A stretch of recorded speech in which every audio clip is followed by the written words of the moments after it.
Good morning, everyone. What is happening? We're going to go live. Sometimes it takes a while to catch up. So if it's out of sync, bear with it. It just kick in and catch up. So we thought we'd just go live on today's video, see if we've got anyone in the comments. I know a lot of people obviously are back at work and still at work and may not have time to pop in.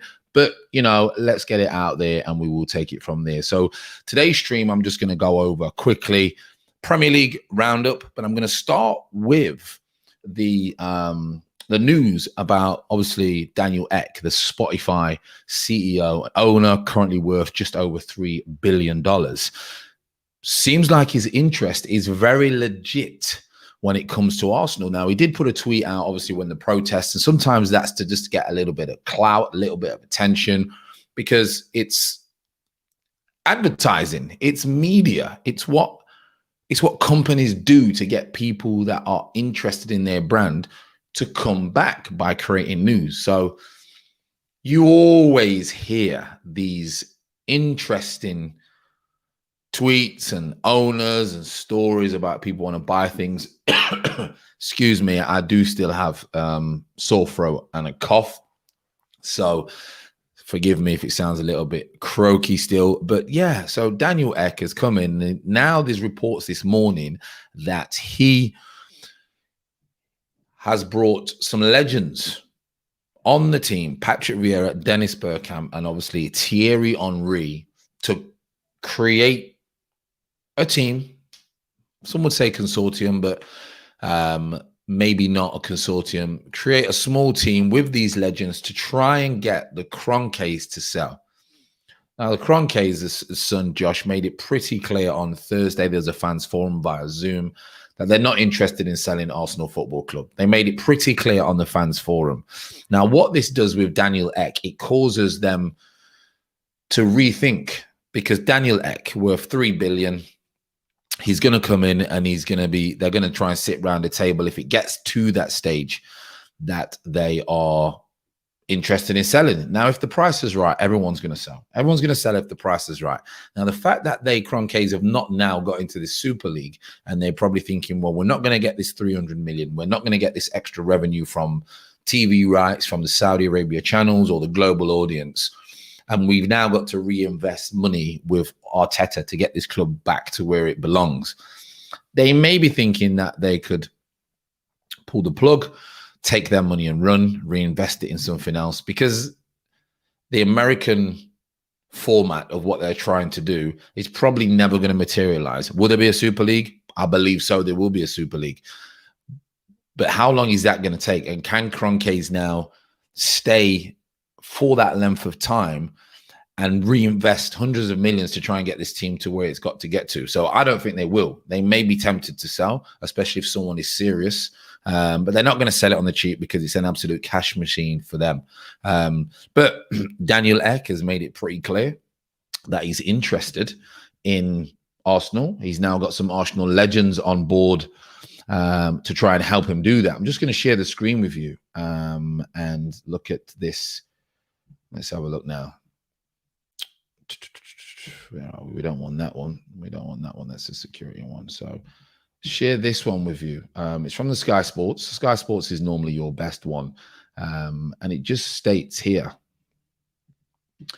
if you have a look carefully, it says, obviously, Swedish billionaire Daniel Ek is set to launch a takeover bid with Arsenal with the help of Thierry Henry, Dennis Bergkamp, and Patrick Vieira. You're not going to get bigger icons than that. Ek, co-founder and chief executive of the music stream Spotify, expressed an interest in buying it last week. Now, we all seen the tweet that he did last week. That was on my last video. I thought that was for a little bit of clout. Seems that is not the case. He's tweeted, obviously, growing up as a kid, he cheered for Arsenal, etc. If they're open to sell, then he's interested in it. Now, he's worth 3.38 billion, it's saying here, 4.7 billion euros, whatever it may be. But it's pretty clear that the kroenkes don't want to sell. So maybe this is just trying to entice them out of getting them out. Henry has gone to say here, Henry's all-time goal scorer, as you know. He doesn't recognize the club, saying my club, and what has happened just now with them trying to join the Super League. Now that has been closed, it makes no sense to me. They have been running the club like a company, not a football club, and they have shown their hand. Now, The fact that he's saying that let me just quit the share screen. The fact that he's saying that they're showing their hand, that now you've seen the protests, you've seen fans going to clubs. It's very hard to build that relationship when you broke that trust. The only way they're going to be able to do that is by reinvesting 150 million back into that squad to let the fans know that they are very, very serious. I don't think that's going to happen. I really can't see that happening. But what this has done, it's made the kroenkes realize that there are people out there who want to buy this club, who love Arsenal. Daniel Ek is an Arsenal fan. As a kid, he's an Arsenal fan. He's got legends working alongside him. That's the best way to get the fans on your side. So as for the kroenkes, I'm not 100% sure what they are going to do. I really don't. Will they think about trying to get out, sell it for, it's got to be worth 2.5 to 3 billion. So, you know, Spotify's worth 3 billion. What's he going to do? He's going to try and have to sell all his shares, and that ain't no easy going. So, you know, that at the moment, I imagine it's just they're going to try and see, will they sell? And then they'll sit around the table and figure out how they are going to do that. But very interesting. If you're an Arsenal fan, it's a little bit of light in the tunnel. They want these owners out unless these owners are going to start putting their hands in the pockets. And I don't think they're going to, because these are businessmen. All businessmen are businessmen. We know that, but they're businessmen with no passion, emotion, or really don't know the history of Arsenal Football Club. So there's not much to say at the moment. It's just a story in the lines. So now I'm just going to go on to a quick roundup of the Premier League results this week. We know they had the Carabao or the Man City Cup final, and we know Man City, ridiculously, it was a training session. Man City won 1-0. Should have been a lot more. It looked like everyone was in first gear. I'm sorry, Spurs. Just don't know what's going to happen with them. Really don't. Be interesting to see who they get. There is news, obviously, Nuno coming from Wolves. But we'll touch on that when we get onto the Wolves game. So I'm going to nip on to, obviously, looking at the Premier League scores. So what we had we had the Friday night game. Obviously, you know about Arsenal losing again. 13th defeat in the Premier League. Absolutely crazy. So something really needs to happen when it comes to Arsenal. Excuse me. And then we went on to the Saturday. So the Saturday was Liverpool against Newcastle. Now, Liverpool started off on fire. 3 minutes, Salah scores. You're thinking this is going to be a landslide, as you always do. But they missed so many opportunities. It was unreal in that game. And it looks like the Salah and the Mane, they could be on their way. And Firmino, there's a lot of reshaping that needs to happen at Liverpool for next season. And if they don't reshape, I don't think anything's going to happen. Excuse me, at Liverpool. I really can't see them challenging next year. Where are you going to replace these players to hit the ground running like they have done? So going back to the game, Liverpool were very much in control.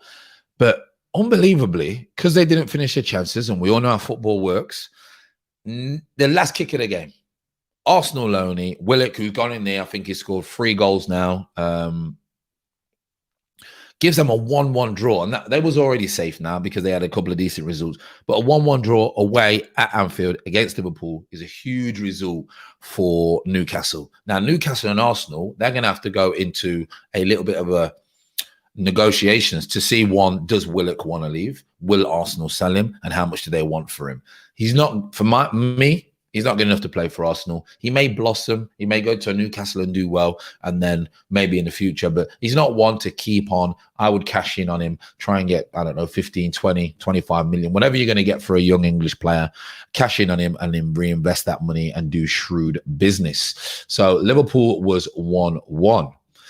Next on my agenda, let me have a look because I quickly have clicked off that. So then we had the West Ham and Chelsea. Very, very good game, West Ham and Chelsea for me. It was probably the game of the weekend, I've got to be honest. Very interested to see how Jesse Lingard was going to try and carry on that form. But it was Chelsea who dominated the game. From start to finish, really, Chelsea dominated. West Ham had some decent off chances. But like I said before, Thomas Tuchel has really got them playing where they don't really concede a lot of goals. They're quite solid at the back. They do have the players going forward, Chelsea. But this was going to be a tricky game because it was a test of how good Tuchel is defensively against a West Ham team who are just gung-ho, go for it, try and get 3 or 4 goal lead and then see the game out and always concede later on. But wasn't to be.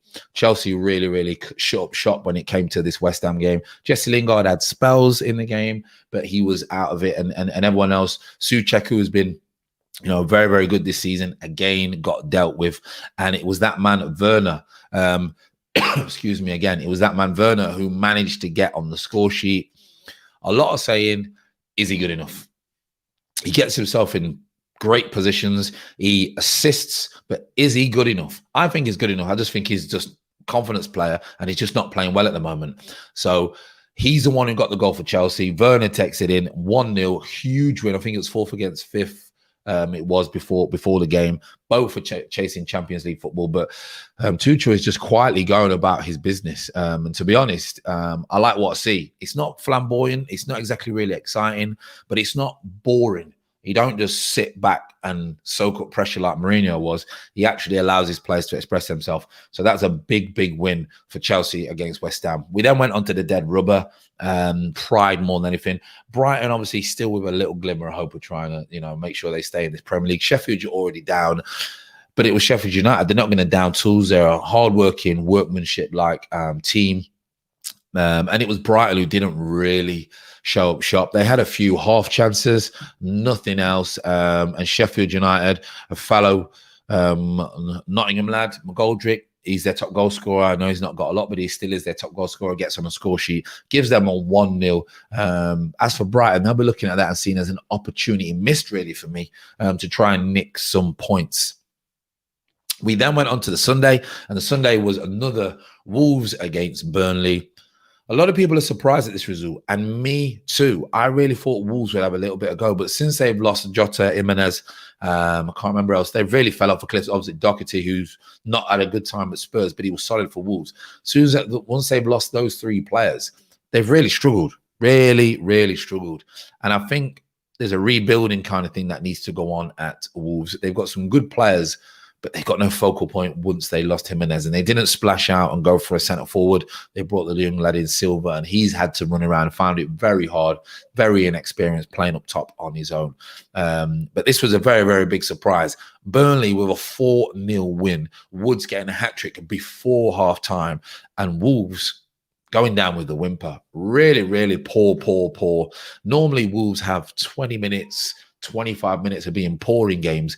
They were poor for the full 90 minutes. Burnley just more physicality, wanted it more. Both teams are going to be safe now. Don't think there's going to be any issue, but great performance from Burnley to keep their season so they don't go down with a little bit of a whimper, because this season's been poor for everyone. No fans. Every game feels like a friendly. Every game feels like a reserve game. Really bad. But as for Wolves, speculation around, obviously, Nuno, will he go to Spurs? Apparently, Spurs have already got their next manager, and they must have for them to sack Mourinho just before a cup final, which they were poor dire in again. They were playing Man City, but I think Mourinho would have probably done better in that cup final against Man City than obviously Mason. Mason's very inexperienced. He's under 23s or whatever his coach. Can't expect much from him, but again, very poor. Don't know what's happened to Spurs. Really don't. They don't look nowhere near the team that Pochettino had. And I think they're looking back and thinking, bad decisions to get rid of Pochettino the way that he's going at Paris Saint-Germain. So, yeah, will he still be there, Nuno, at the end of this season? We will see. Next game, big game when I was a kid, Leeds against Man United. 0-0, really poor. I seen an interview with obviously Philip saying his job was to just make sure Fernandes couldn't get on the ball. And I think that's what happened. Bang average game. Not much to say. Half chances, both ends. But Man United will be disappointed that they didn't get a win here. You're second in the Premier League. You're going to a mid-table team. Yes, I know it's going to be hard the way that Leeds play. The energy levels are ridiculous. But the players that you've got in your squad, you've got to be putting Leeds to bed. So for me, bad result for Man United. It's a great result for Leeds. And they did a job on them. And then finally on the Sunday was Villa against West Brom, Midlands derby. And West Brom will be a little bit devastated that they didn't get a very important 3 points here. Now, they are far away. I think they're like 9 points away from safety or something like that. I've not checked the table this morning. But they went they went down, and then they pulled themselves back into it. A couple of goals. They went down to a penalty, and then Premeir, he's gone. What a player. He's scored a pen not long after for West Brom to get him back on level terms, and he's created so many chances. Free kicks, smashed, nearly came close. And then they took the lead. Diang deflection off Tyrone Mings, who got caught out of position again. People love Tyrone Mings. I'm not too sure about him. Physicality, I think, is good. Quick, I think is quick enough. But he switches off. He gets caught out quite a lot. And I think against top players, I think he really struggles. That's just my opinion. But yeah, Diang deflection 2-1. But then right at the last minute, absolutely devastating for West Brom. Literally last kick. 92 minutes. Davis, I think it may have been his first goal. I think it's a young lad, Davis. Level in the Midlands derby, 2-2. A couple of points dropped for West Brom. They'll be absolutely gutted that they couldn't obviously put that game to bed, because that would have given them a chance. I think that's it now for West Brom. I think, you've got Sheffield United, you've got West Brom, and it's going to be interesting to see who else goes down, whether it's going to be Fulham, Brighton, maybe at the moment. I think the other teams are going to be all right. Newcastle's, your Burnley's, your Wolves, etc. I think they're going to be okay. Excuse me, just need another bit of water. So I think West Brom are going to be down, and is, Sam Allardyce's record of going to clubs and keeping them in the Premier League, is that now going to end when it comes to his Premier League status? Now, today's fixtures, there is a fixture today. Leicester against Palace. Leicester again need another win to keep themselves, and they're looking for third. Leicester are looking for third. They know that teams around them. You've got Chelsea, who's a bit of a problem, and West Ham, but all Leicester need to keep doing is obviously winning. They're at home to Palace. They had that little blip. They tend to have picked back up. They are in obviously the cup final, so that's going to give them a little bit of a boost. So as for Leicester tonight, I'm going to go for a Leicester win tonight. And then Palace, they're safe. They're just playing out the season. And, it's come to that point now where probably as soon as teams know that they're safe, they kind of just relax, kind of just chill. You've seen that with Wolves and Burnley, and didn't have time to relax. And they've obviously, I think they're going to survive now. But it's one of those where a lot of people, a lot of teams, who always say they got the flip-flops on the beach already when it comes to this part of the season. So, yeah, that's the games when it comes to the Premier League. Now, we do have the Champions League semi-finals this week, absolute huge games. And then the season will just fizzle out. So it's been one of those crazy seasons. But the big story of today is obviously Daniel Ek showing his interest in wanting to buy Arsenal with Henry, Bergkamp and Viera. You couldn't get three bigger icons to try and drive the kroenkes out. The kroenkes could be an absolute nightmare of a week, going from thinking you're going to get in the Super League and hundreds of millions of profits to all of a sudden being swiped away from you. It will happen, but I don't think it's going to happen while they're in control of this football club, and there's going to have to be a complete restructure, and UEFA are going to have a battle on the hands, because the rules that UEFA are brought in, I'm against UEFA. I think it's an absolute corruption and disgusting the way that they deal with a lot of things in football. And now they've brought this new revamped Champions League out, and let's be honest, it looks dire again. So interesting to see what will happen with the Super League in the future. But as for the kroenkes, do they just say, you know what, we can get 2 billion, get out of here, invest that money somewhere else? Because the fans hate them. It seems like football hates them. They're not going to reinvest 150, 200 million to Arteta and try and get this club to greatness where it belongs. They're not going to do that. Do they continue to just get abused, bullied, or not wanted? They are businessmen. They don't really care about what other people think. But see, if you can walk away with the same or profit and what you put in, then that's a good business move as well. So really do appreciate anyone tuning in. I know there's a few people pop in. I know it's early doors, but I just thought I would do a live one today. I really do appreciate it. I'm going to jump on later this week with Curtis on Pro Vibes. A couple of other things is going on this week as well. So I'll try and get on every day, whether it's not a live stream or it's just a video that I will edit. I really do appreciate everyone tuning in. You make sure you have a great day. Look after yourself. Make sure you drink plenty of water and you don't get colds like I do. And make sure you are very blessed. You take care, everyone.